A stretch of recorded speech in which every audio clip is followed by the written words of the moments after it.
Децата ги нацртаа своите дланки и во нив ги напишаа своите имиња. Така се представи и меѓусебно се запознаа дечињата од 5-то одделение од Основното училиште Братство Мијени од Тетово. Таму од денеска започна да работи училницата за интегрирано образование, направена според Нансен моделот. Ќе изведуваме активности во почетокот со секцијата, првата секција која што ни е творење, уметничка се извинувам секција, а подоцна од второ полугодие ќе стартуваме со уште една нова секција, тоа е Запознаја Македонија. Се со цел ние наставниците во оваа мултикултурна општина во која што живееме, да ја подигнеме интеракцијата уште од мали нозе кај учениците и да бидеме на некој начин наставници кои што нема да градиме зидови меѓу учениците, туку мостови на културата.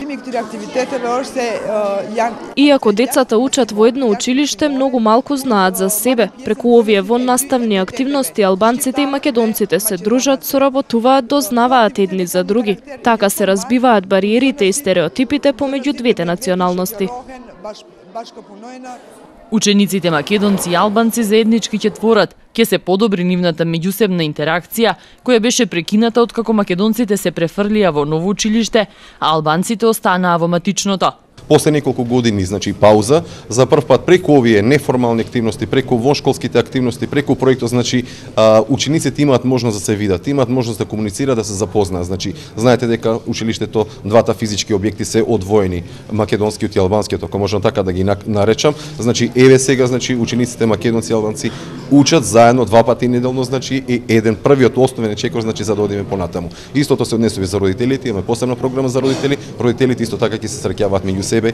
Тоа е на некој начин, како да кажам, основата, значи, за да одиме према интеграција понатаму. Нансен диалог центарот преку воведувањето на интегрираниот процес на образование ги имплементира двете битни образовни компоненти од стратегиите на образованието, рече министерот Абдулаќи Мадеми.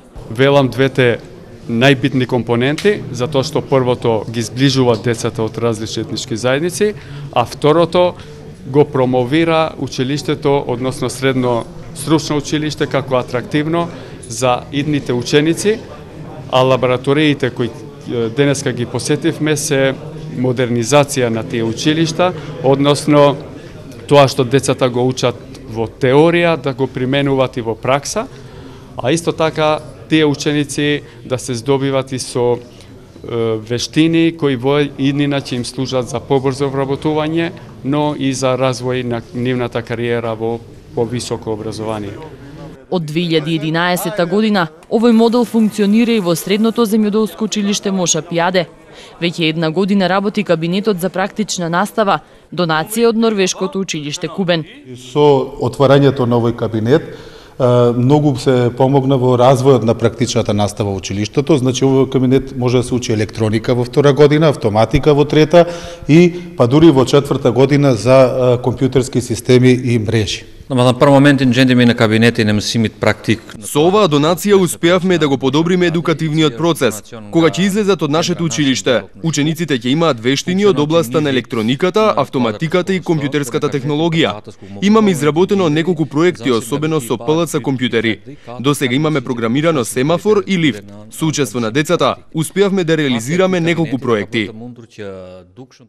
Посебен акцент би му дал на смерот за компјутерска техника и електроника, каде што доаѓа до израз знаењето на учениците. Ви сами видовте на тие макети што се изработиле и се надевам да ги понатамо ќе имаме успешна соработка и до година ќе формираме уште повеќе класови, бидејќи во моментов ово е нов бренд и се повеќе ученици сакаат да ја посетуваат оваа настава.